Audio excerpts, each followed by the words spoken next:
ओम श्री साम शिवाय नमः। ओम श्री गणेशाय नमः। रुद्र संहिता सती खंड में 35वां अध्याय प्रारंभ करते हैं। दक्ष द्वारा यज्ञ की रक्षा के लिए भगवान विष्णु से प्रार्थना।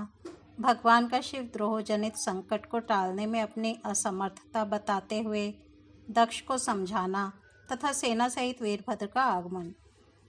दक्ष बोले, हे देव, हे हरे, हे विष्णु, हे दीनबंधो, हे कृपानिधे, आपको मेरी और मेरे यज्ञ की रक्षा करनी चाहिए। आप ही यज्ञ के रक्षक, यज्ञ करने वाले और यज्ञ स्वरूप हैं। हे प्रभु, आपको ऐसी कृपा करनी चाहिए जिससे यज्ञ का विनाश न हो। ब्रह्मा जी बोले, हे मुनीश्वर, इस प्रकार आदरपूर्वक प्रार्थना करके भय से व्याकुल चित्त वाले दक्ष उनके चरणों में गिर पड़े।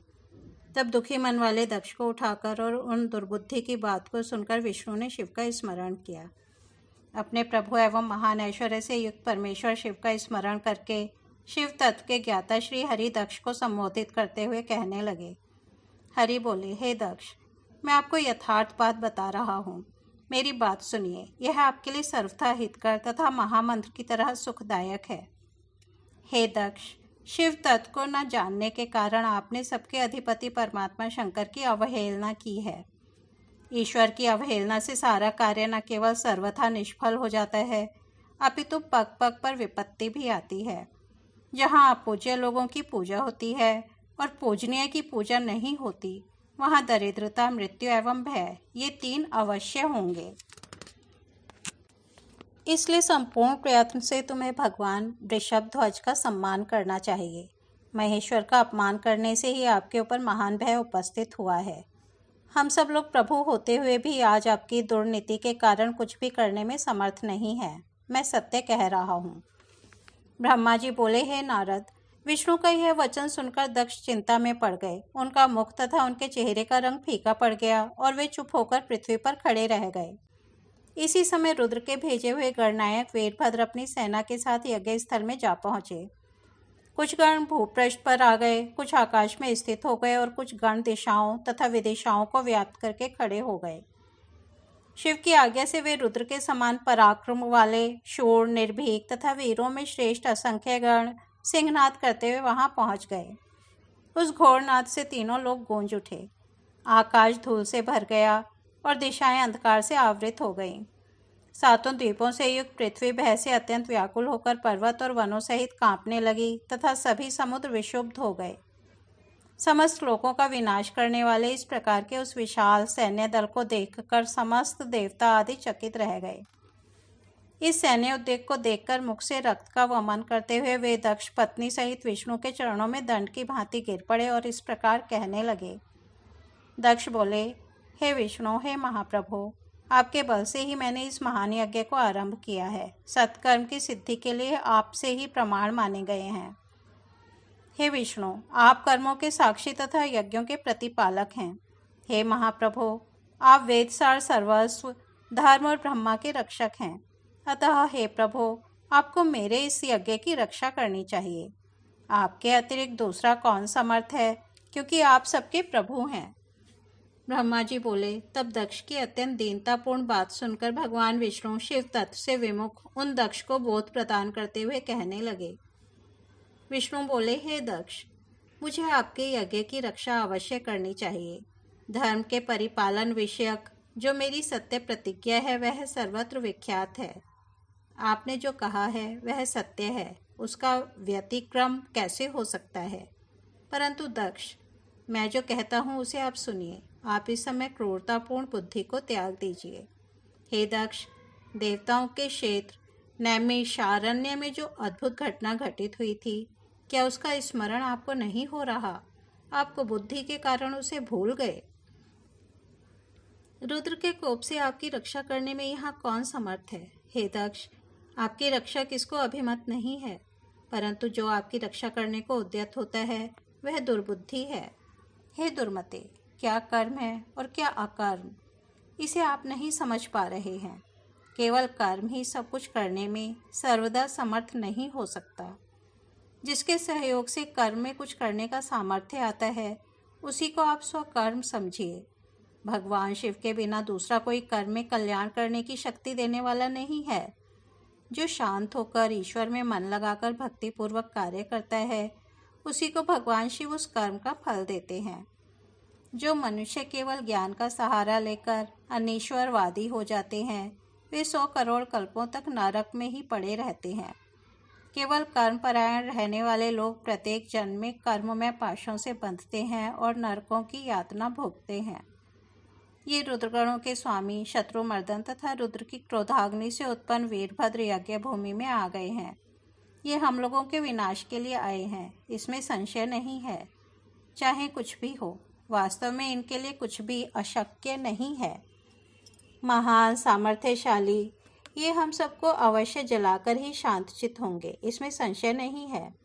मैं भ्रम से महादेव जी की शपथ का उल्लंघन करके जो यहाँ रुक गया, उसके कारण आपके साथ मुझे भी दुख सहना पड़ेगा।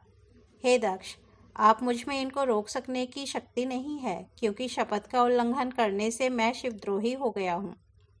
भगवान शिव से द्रोह करने वाले को त्रिकाल में भी सुख नहीं मिलता है, अतः आज आपके साथ मुझे भी अवश्य दुख प्राप्त हुआ है। मेरा सुदर्शन नामक चक्र भी इन पर प्रभाव नहीं डाल पाएगा, क्योंकि यह शैव चक्र केवल अशैवों का लय करने वाला है। वीरभद्र पर इस चक्र से प्रहार करते ही बिना उनका वध किए ही यह शैव चक्र शीघ्र ही शिवजी के पास चला जाएगा। यह शैव चक्र शिव की शपथ का उल्लंघन करने वाले मेरे पास मुझ पर सहसा बिना प्रहार किए हुए ही अब तक स्थित है। यही उनकी महान कृपा है। अब यह चक्र निश्चित रूप से मेरे पास नहीं रहेगा और अग्नि की लपेटों से व्याप्त होकर इस समय शीघ्र ही चला जाएगा। हम लोगों के द्वारा शीघ्रता से आदरपूर्वक पूजा किए जाने पर भी महान क्रोध से भरे हुए ये वीरभद्र हमारी रक्षा नहीं करेंगे।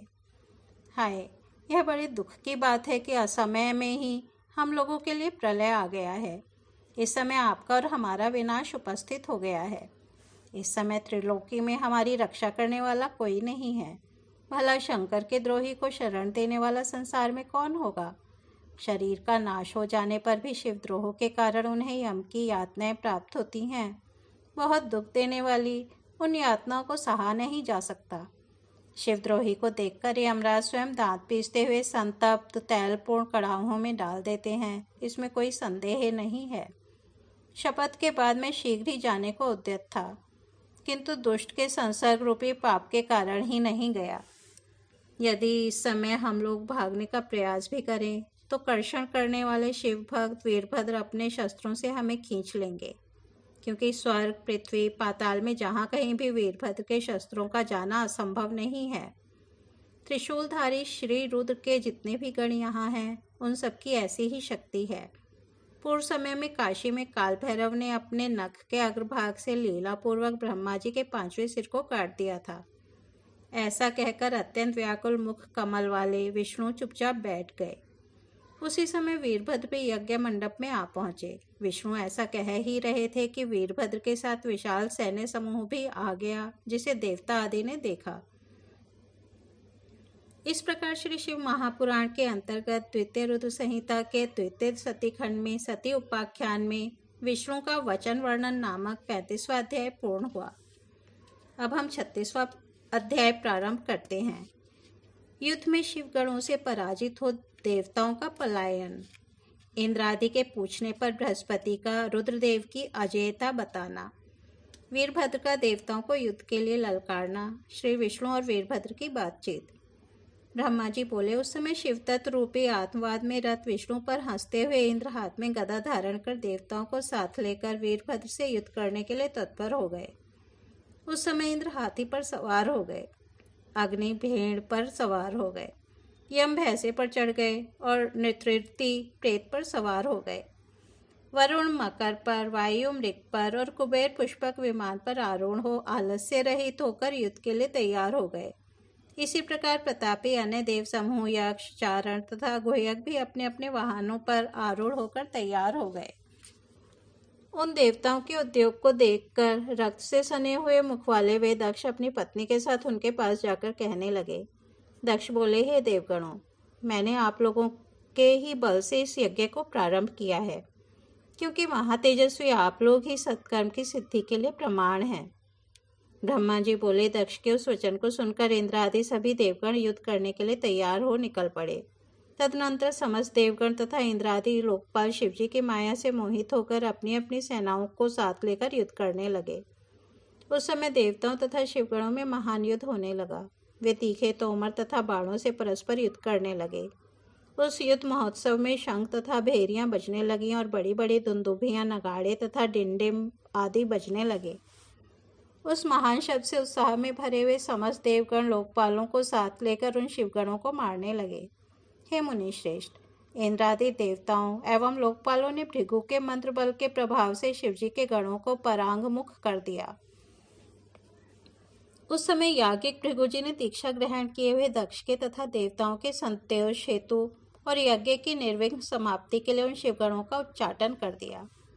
इस प्रकार अपने गणों को पराजित देखकर वीरभद्र क्रोध में भर उठे और भूत प्रेत तथा पिशाचों को पीछे करके वे महाबली वीरभद्र बैल पर सवार सभी शिवगणों को आगे करके स्वयं त्रिशूल लेकर देवताओं को गिराने लगे। सभी शिवगणों ने भी त्रिशूल के प्रहारों से शीघ्रतापूर्वक देवताओं, यक्षों, साध्यगणों, गुह्यकों तथा चारणों को मार डाला। गणों ने तलवारों से कुछ देवताओं के 2 टुकड़े कर दिए, कुछ को मुदगरों से पीट डाला और कुछ को घायल कर दिया।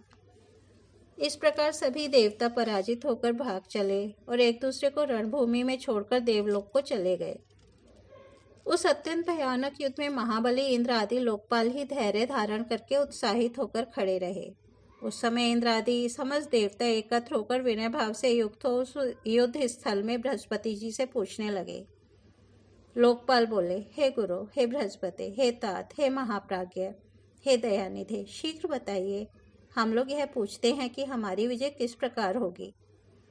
ब्रह्मा जी बोले, उनकी यह बात सुनकर उपायों को जानने वाले बृहस्पति शंभु का स्मरण करके ज्ञान दुर्बल महेंद्र से कहने लगे। बृहस्पति बोले, हे इंद्र, भगवान विष्णु ने पहले जो कहा था वह सब आज घटित हो गया। मैं उसी बात को कह रहा हूँ, सावधानी पूर्वक सुनिए। समस्त कर्मों का फल देने वाले जो कोई ईश्वर हैं वे भी अपने कर्ता शिव का भजन करते हैं। वे अपने कर्ता के प्रभु नहीं हैं।